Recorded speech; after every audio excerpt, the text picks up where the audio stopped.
At the end of this, I will put my email address in the chat box. So if there are things that you're not comfortable asking in a recorded session like this, or you just think of them later, you can email me about it. But yeah, let's dive right into this, and I'll tell you a little bit about the art program at the University of West Georgia. Um, in many ways, it probably encapsulates a lot of the ideas that you think about art. We do things like painting and drawing and things that you may have done in high school or other points in your life. Um, it also incorporates things like welding and metalworking and foundry work. So there's a diversity in the curriculum that we teach, but also in the types of classes that you can choose. Um, this is a watercolor class that you might find yourself in. Watercoloring is one type of painting. It is an option for you, but if it's something you're not interested in, it's something you don't necessarily have to do.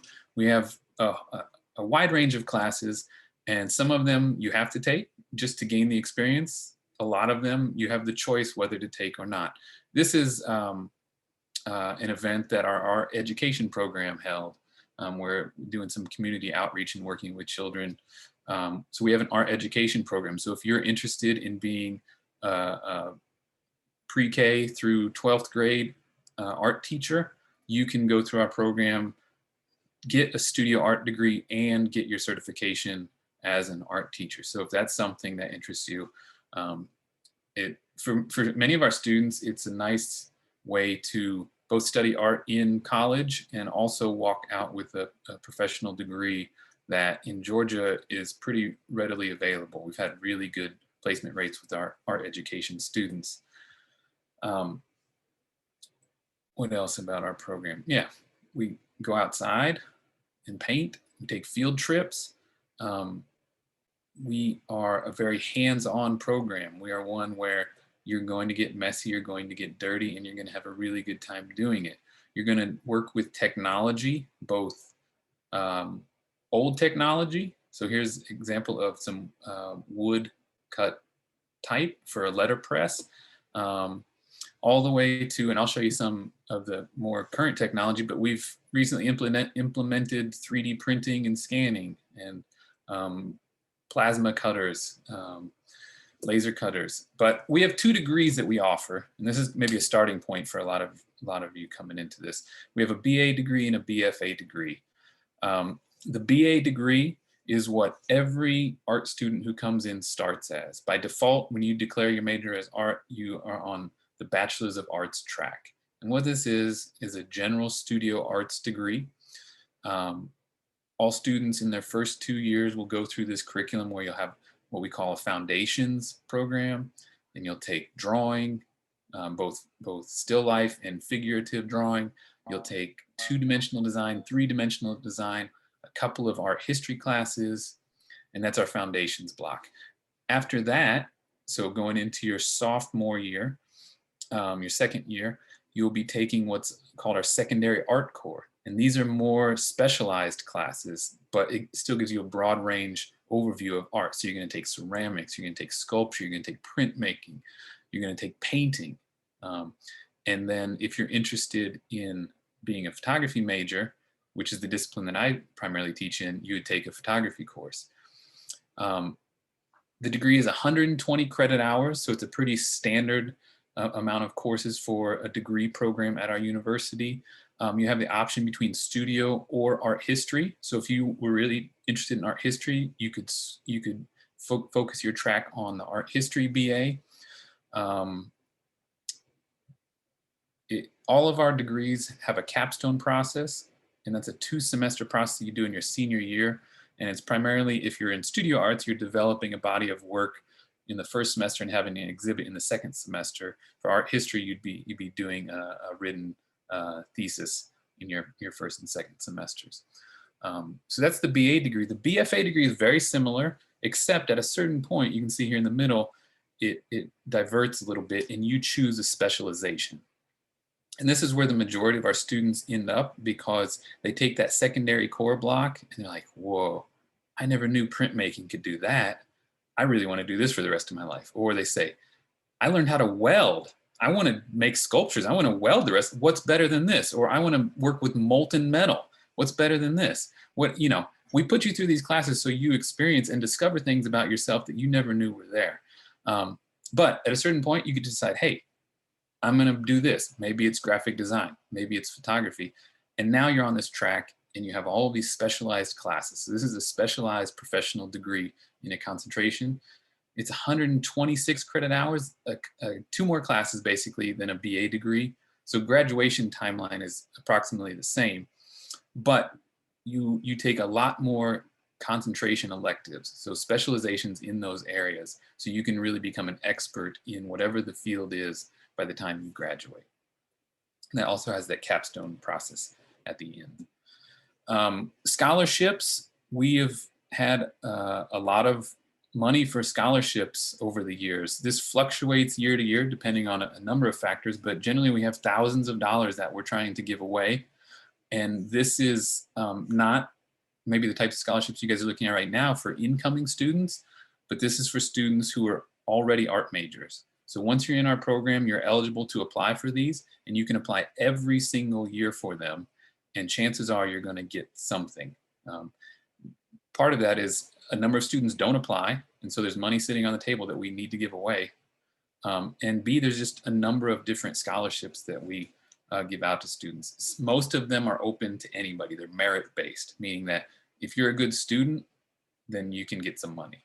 Some of them are needs-based. Some of them are based on where you went to high school or locally. But generally, there's money to go around. So something to keep in mind. I talked about our foundations program a little bit. As serious as we take the arts, there are a lot of fun things you'll do in class. So like one assignment, as we're learning color theory, you might do something like this, and we make a giant color wheel where you work in groups and you get to make colors, and then you get to make up the names for colors. It seems silly, but it's a really great way to wrap your head around something like color theory, which can feel very abstract and not tangible. You'll be working in a studio environment. So you're in there working, and our classes are a little bit different than some of the classes on campus in that they function more like lab classes. So you're in class for these blocks of 2 hours and 45 minutes at a time. So basically you have almost 6 hours of studio time a week where you're just in class making work. We try to do lots of things to work as a collective, as a group. We take field trips. In past, we've taken Greyhound buses, charter buses, to major museums around the area. So we've gone to Birmingham, to Nashville, to Athens. We go to Atlanta quite frequently on field trips to go see art, because part of art is not just sitting and reading about art and not just making art, but going out and experiencing art as a way to understand it. So we want you guys to be out in the community, out in the world, seeing what other people outside of our little bubble at the University of West Georgia are doing. Our facilities, we're split between 2 buildings. The Visual Arts Building is the newer of our 2 buildings, and it's here.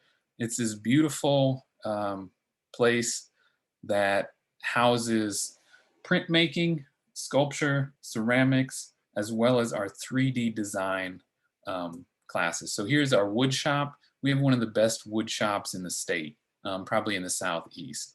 And it keeps expanding. This is a little bit of a dated photo actually, but there is a CNC router and plasma cutters, computer-driven CAD-operated technology. Here's our ceramics room.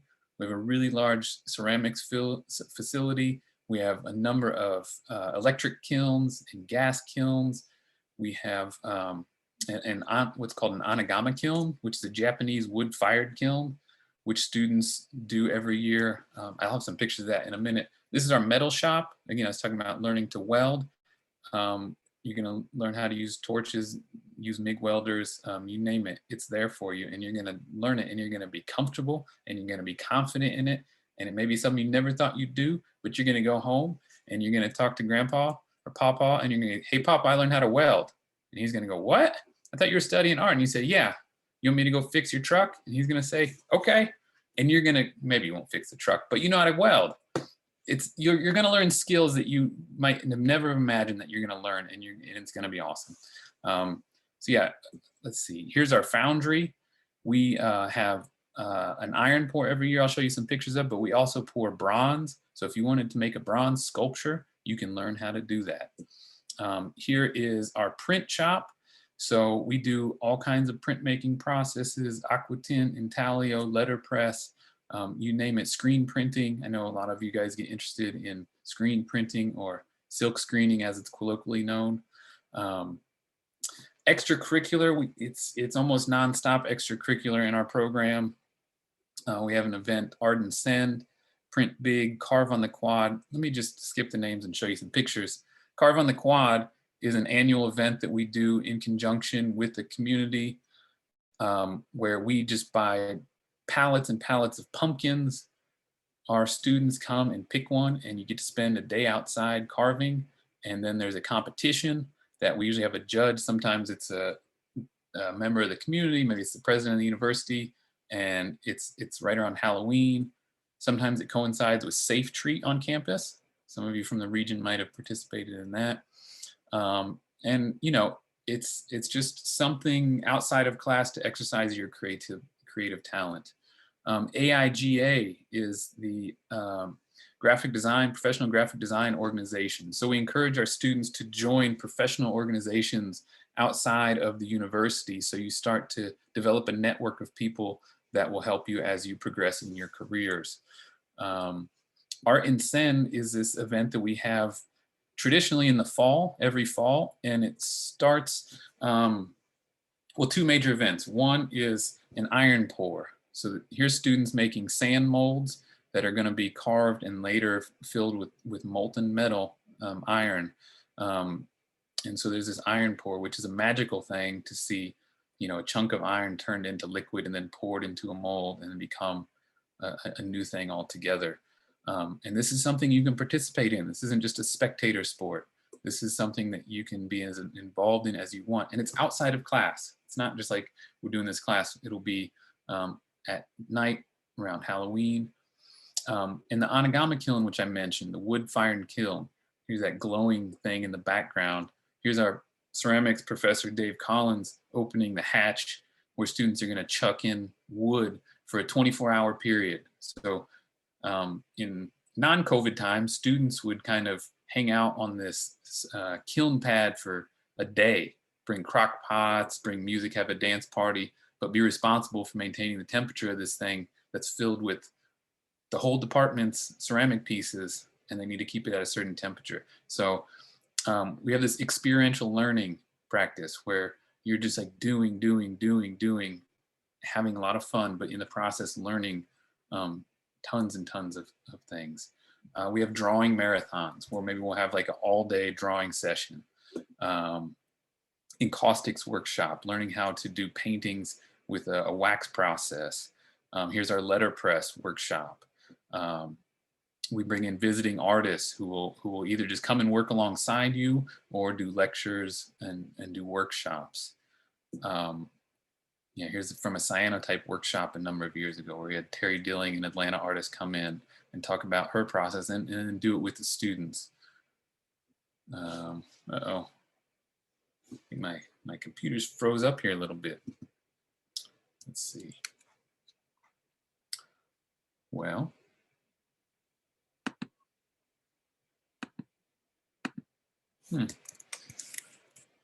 Maybe I'll take this moment for questions since I can't navigate through my my PowerPoint here.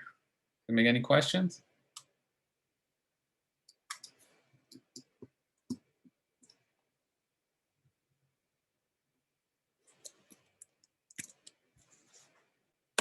Seems like there we go. So my PowerPoint froze up. Try to open that back up. Pick up where we left off. Any questions so far? I know I was just throwing a lot of stuff at you. I was going through here.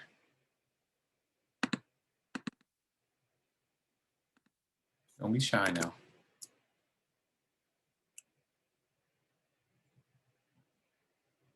Okay. I will keep going. If you guys don't stop me, I'm just going to keep going. So be careful what you ask for. Okay, print big. Okay. Print Big is an event that we participate with Atlanta Printmaker Studio. One of our printmaking faculty is on the board of the Atlanta Printmaker Studio. And this is an event where students carve a woodcut out of usually a 4x4 or 4x8 sheet of wood, and then ink it up, bring it to Atlanta and ink it up. And this is usually with other universities and high schools from the state. And then make prints using a steamroller. So they rent a steamroller. Yeah, it seems absurd, but it's just a much bigger version of what you do in the studio. It's a really fun event. People come out, you know, watch people drive the steamroller over the prints. So here you can see some of our students inking up a 4x8 sheet of plywood, or MDF, that they've hand cut, and then pull off a big sheet like this, where you have these big sheets of linen that are placed over it. So, you know, again, it's not part of, well, sometimes it's part of class, but it's an extracurricular thing that you get to do and get to meet people out in the world. Study abroad. We've had a number of study abroad programs over the years. Our primary one has been a trip to France with addition in London. So if you've ever wanted to see the Eiffel Tower or go to the Louvre, those are opportunities, and those take place in the summer. In recent years, this has alternated with a trip to Italy. Sharing with the creative writing program does a trip there. So we've had art students go to Italy in the summers, go to France other summers, and that's something that we're continually trying to expand opportunities for students to travel abroad. What can you do with an art degree? This is one of the most common questions and one of the most complicated questions that I find. But here's some answers, and we'll expand upon this. What are students doing with art degrees?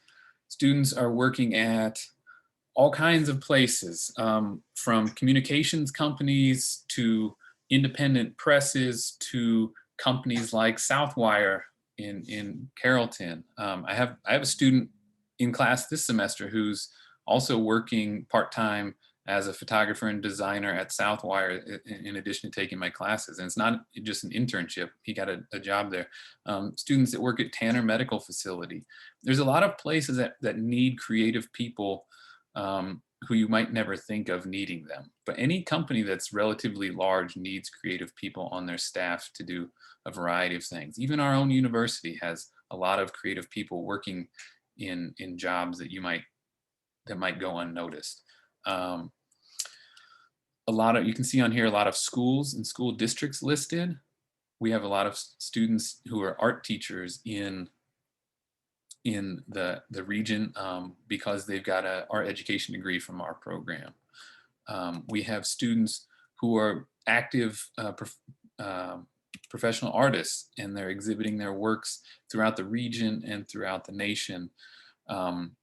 Just this past month, one of our former students had a solo exhibition at the Museum of Contemporary Art Atlanta, MoCA GA, Ariel Danielle.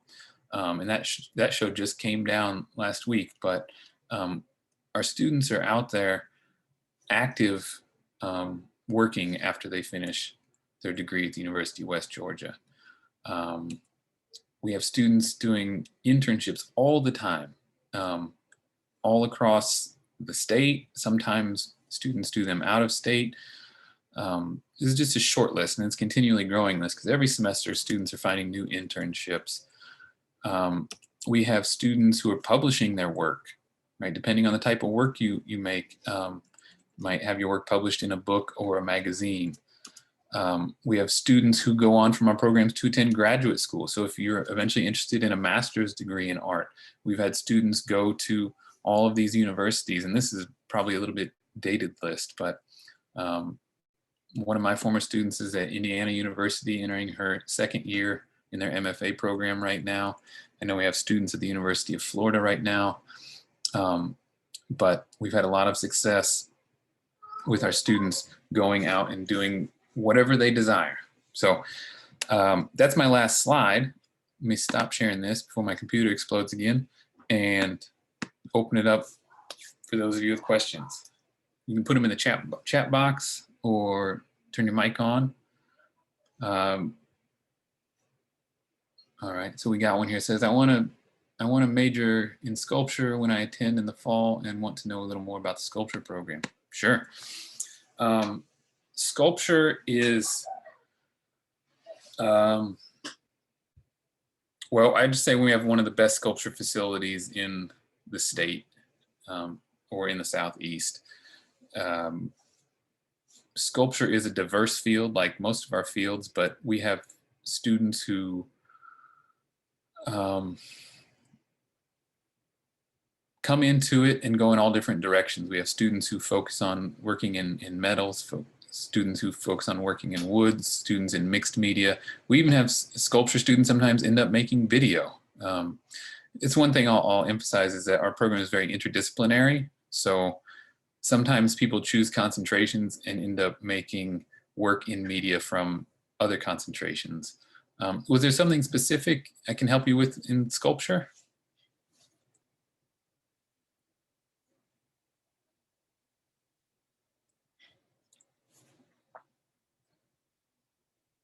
Clay.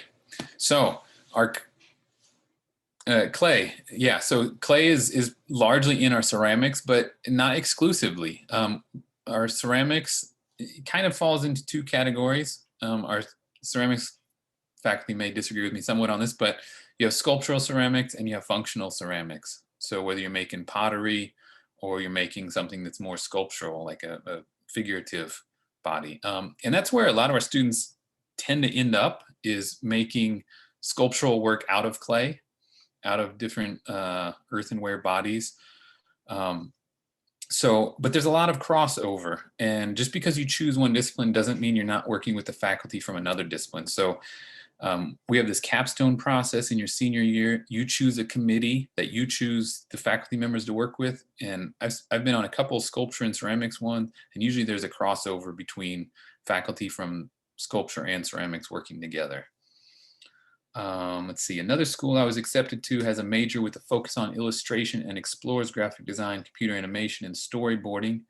I'm most interested in illustration, but I like how they expose you to aspects of art. How does West Georgia's art program compare to this? Yeah, so our graphic design program is the largest concentration in our program, maybe not surprisingly.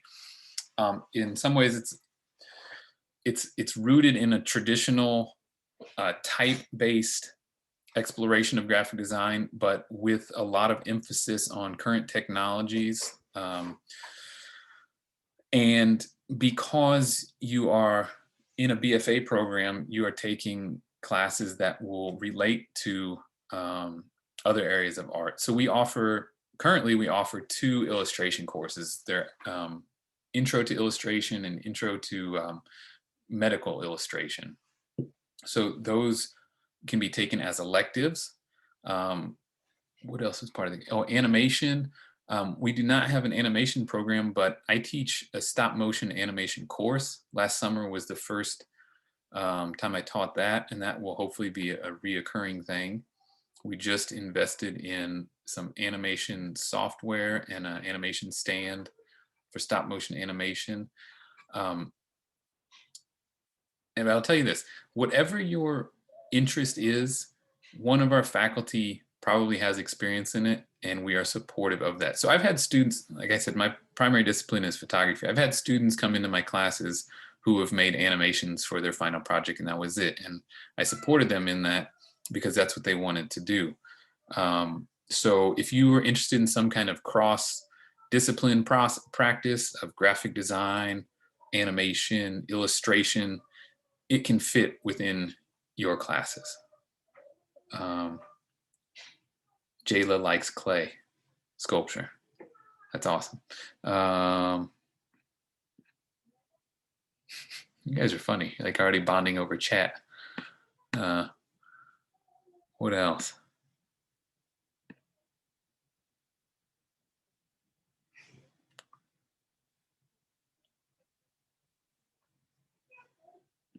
Do you guys maybe here's the question for you. Do you know what part of art you're interested in?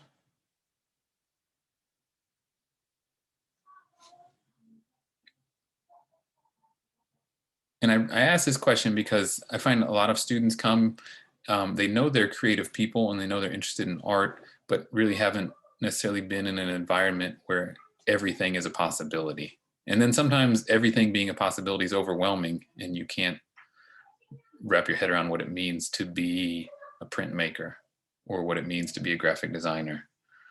My son is interested in graphic design. Awesome. Yeah, our graphic design program is fantastic.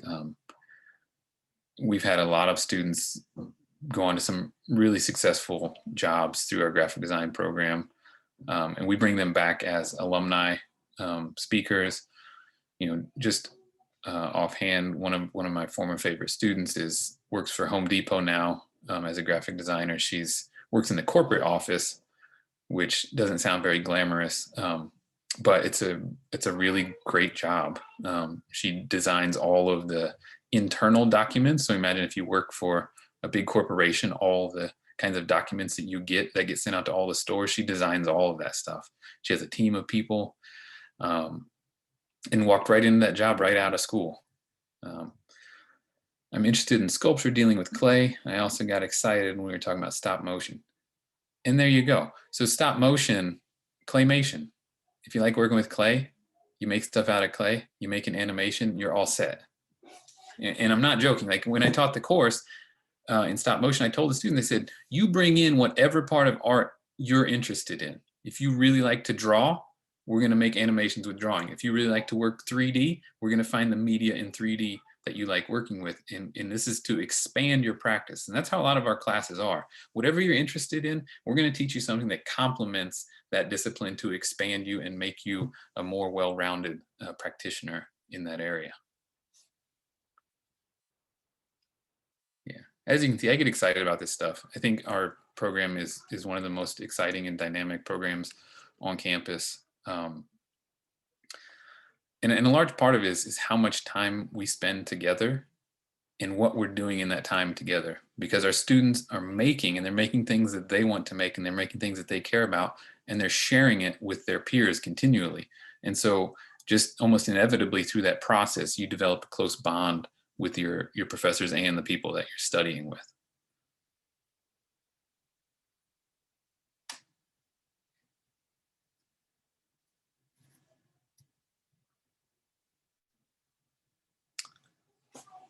Anybody else? Last call. We got time, but I don't want to just have you sitting here in agony waiting for somebody to talk. Painting?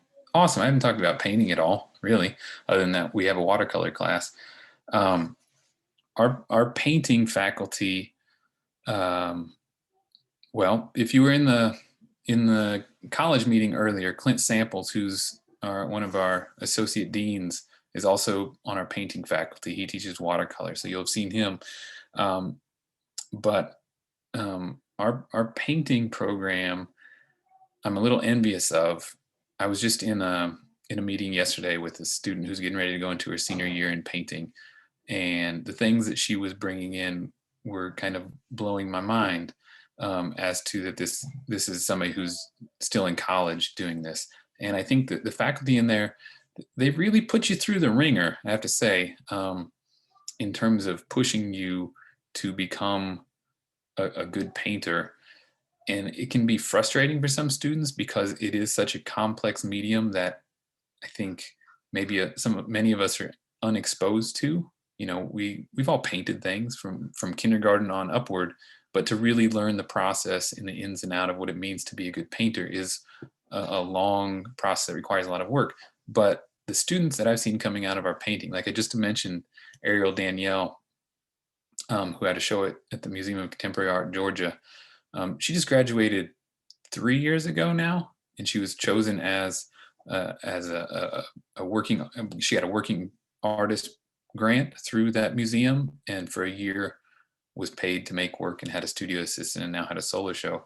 And I think that's a direct result of the curriculum she had in our program. So painting, you know, whatever aspect you're interested in. You mentioned abstract art. Sure, like we have room for that, no doubt. If you want to do figurative work where you're just painting portraits, there's room for that, and everything in between. On in-person tours, am I able to come and tour the art program specifically? Hmm. Haley, that is a great question. I think that could be arranged. I haven't given any tours recently, but I don't think I've had any requests recently. In normal times, pre-COVID, it would often result from just an email to the department saying I would like to come, and one of us would say, "Sure, I'll meet you on a Tuesday at 3 o'clock," and I'd walk you around. Um, I think that can still be done if you reach out with that request. I don't know the specific protocol as it stands right now. Nicole, do you know anything about tours, in-person tours at this point? I do. So we are able to offer in-person tours 4 times a day, Monday through Friday, and those times are all posted on our website. The campus tour does stick to the heart of campus, but as was said, like if you do have an interest in touring the art program specifically, I think the best way to do that would be reach out to us, schedule your tour, and then also reach out to a faculty member to be able to arrange, okay, when my tour is over, can I meet you at X place at X time, and then be able to do that in-person tour safely. So you'd be able to have kind of that full experience during your campus tour with us on campus. And tours are limited to 4 people total. So we are taking safety precautions and wearing masks and socially distancing on those tours as well. So even coming on campus, completely safe. Yeah, so just reach out to the university or to me directly, and we can get something set up. I primarily want to study graphic design, but I also like animation, both 2D and 3D, and working with 3D printing. Perfect. Um, one great thing about graphic design, in addition to learning about what that medium is, you learn a lot of technology along the way. Our disciplines are not specifically tied to technology, but in the process of learning, you learn a lot of technology. So 3D printing, um, there would be no problem in incorporating that. In a lot of respects, you would have learned a lot of the software, or it'd be very easy for you to work with our faculty in 3D. Um, our One of our sculpture professors last year just got a grant to buy a bunch of 3D printing and scanning equipment and software. Our ceramics professor just got a grant last year to buy ceramics 3D printer. So we're not just printing out of the ABS plastic, but we're making 3D prints out of clay, if you can imagine that. Um, so yeah, incorporating that into what you want to do in graphic design is completely doable, and we will help you in that process. What was your major during your college years? Oh, me? Good question. So I'm maybe a bit of an anomaly um, in our department, in that my undergraduate degree was not a BFA. I didn't get a bachelor's in fine arts. I got a BA in television production with a minor in cinema, or in film production. And that's what I did for a number of years before I went back to graduate school. Is I worked in television, video, movies, filmmaking, and then I went and did a master's of fine arts in photography. So my trajectory is a little bit different. Most of my colleagues would have entered a program like this and studied fine arts and got a BFA and then got an MFA, or our history teachers have a BFA. Okay.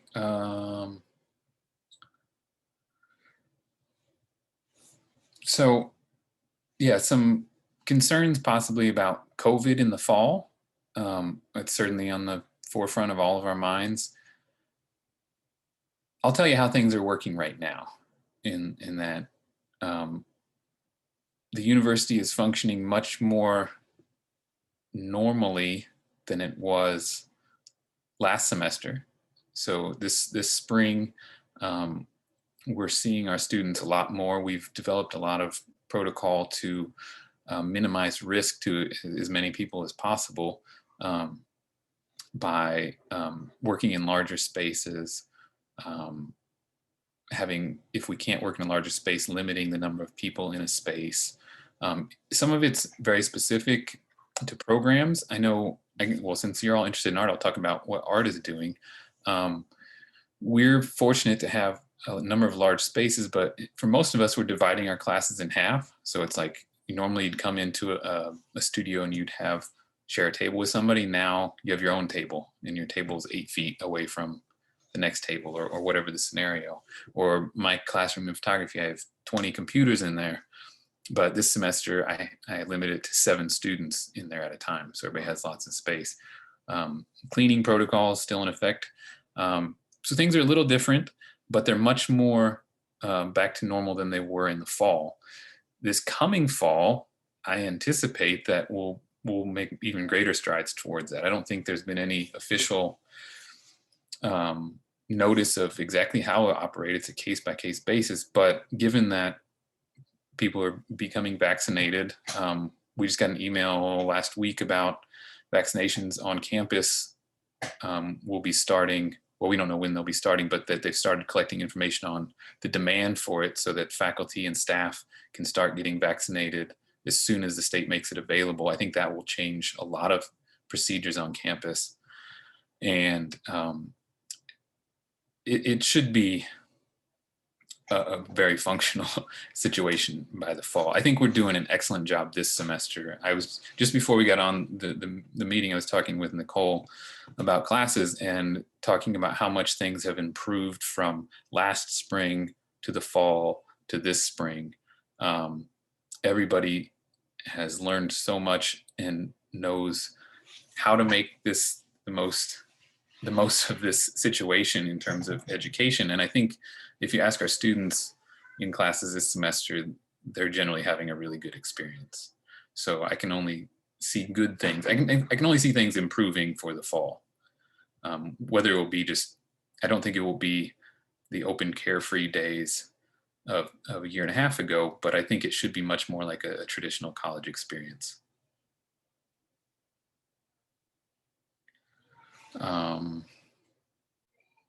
But in terms of affecting classes, I mean, are the enrollment for classes is still the same? The curriculum's still the same? I don't think there's been much of a compromise, if any, in the way that things are taught. Are art supplies provided for the class we take? Great question. That is a very forward-thinking question. It depends on the class. I will tell you, as a program, we make a high priority on providing you with as much as we possibly can. We continually advocate to have our budget apply to materials that students need. And the reason we do that is, you know, let's say you're going to take a ceramics class. Well, let's say you might need 100 pounds of clay for the semester, and you can go out and buy that. But we know that if we go buy 2,000 pounds of clay, it's going to be a lot cheaper overall for the students in the class. So we do that as much as possible. Or, you know, let's say you want to make something out of bronze. Well, we can go buy 100 pounds of bronze a lot cheaper than each of you individually buying 2 pounds of bronze or whatever it may be. So in a lot of classes, we supply a lot. I'll say specifically to my discipline in photography, and this also applies to graphic design, is we have beautiful computer facilities and printing facilities, and those are all free to you. The printing, all you have to do is supply your own paper. You go to a lot of institutions and it will be, they charge you per print.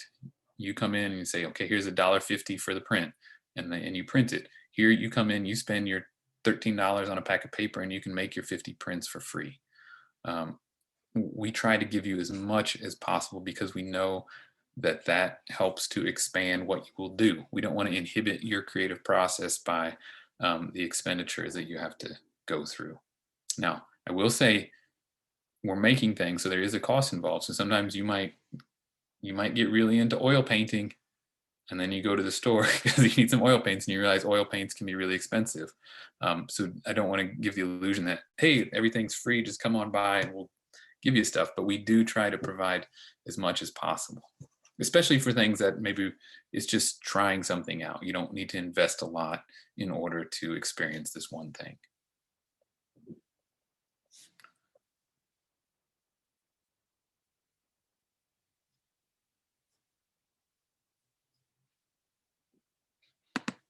Seems like you guys are on a roll here.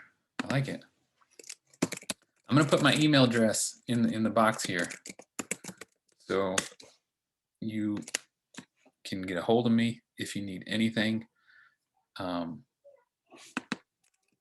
will put that link to the form in here again, since a couple of you came in a little bit later. If you get a chance, fill out that form, and that way I'll have your contact information. I think I already have a lot of your contact information, but it would be great for us to keep track of what you're interested in, how to help you.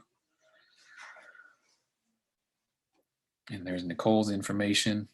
Yeah, she can provide you a ton of information on any aspect of coming to the University of West Georgia. If you take a photography class, what would you do about cameras?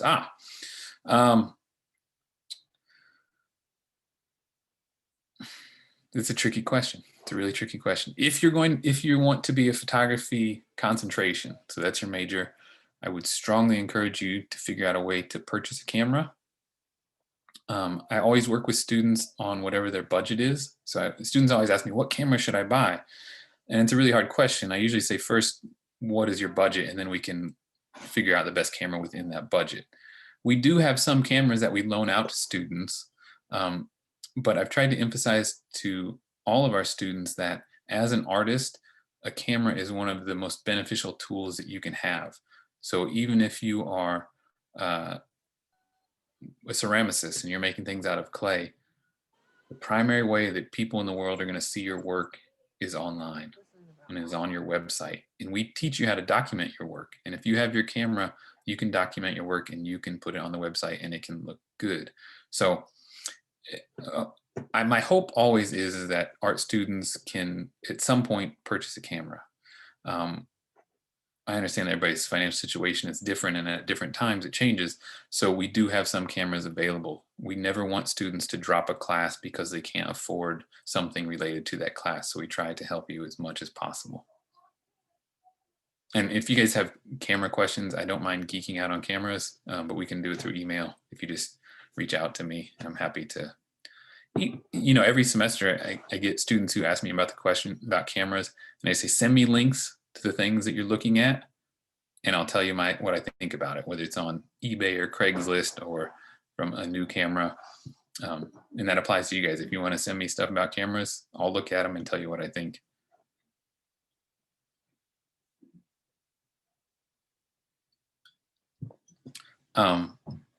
So we're getting close to the end here.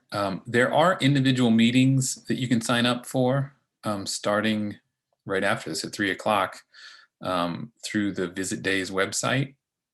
So I think you just click on there and there should be a little button where you can sign up for individual meetings. So there's something you want to talk about with me individually, I'm happy to do that. I think a colleague of mine from graphic design will be joining me then. So if you're interested in graphic design, maybe he'll be able to answer specific questions about that as well. All right. Well, I appreciate you guys coming today on a Saturday afternoon and just listening to some random stranger talk for almost an hour. I know it's a lot, but it was really nice to see you and have a chance to share about our program, which I dearly love. Agreed. And thank you so much for your time today. And to all of our students that joined us, we appreciate you being here. And I know you learned a lot. I certainly did. I love the art program here at West Georgia. And every time I'm in that visual arts building, I was actually just chatting with my husband. I'm like, I keep working on the art track and it just makes me want to quit and go back to school full time and be an art student. So we'll be happy to have you on our campus. From people that I'm able to pick out and find in our system, I did notice that we have a majority accepted students on this call. So congratulations. Welcome, West. Welcome job, guys. Great, it's awesome. If you have any questions about your next steps, feel free to reach out to me at my email address that I put in here as well. And I do recommend attending our sessions tomorrow. Financial aid will be present, housing, and for my accepted students, our scholarship deadline is February 1st. That's the priority deadline. So if you want a chance to apply for those, be able to potentially get invited to our scholarship day, be sure to fill out that application. We'll probably extend it a little bit, but it's one application for over 300 scholarships, and we do art, music, and theater are always included in that as well. So don't hesitate to take advantage of those opportunities. And we're here if y'all need us. And thank you so much again. Let me see. All we have to do is fill the application. Yes, Jayla, westga.edu/scholarships. There's only like a few essays on there. And when I say essay, it's like 250 words. It's really nothing major. You just put all the information about you, and then we contact you if you're eligible for one of those scholarships. Yeah, please apply for scholarships. Don't be hesitant about that. It's really in your best interest. All right, Joel, you have our email addresses. So if you need anything, don't hesitate to contact us. westga.edu/scholarships. And I am putting that in the chat right now. So there you go. And if you search our website for scholarships as well, you'll find it. And we'll have some communications coming out about them. And I'm also going to put our general email address in the link. So just any general related questions you may have, you can reach our office there as well. All right. Thank you so much again. All right, guys. Today. Have a good rest of your day and take care.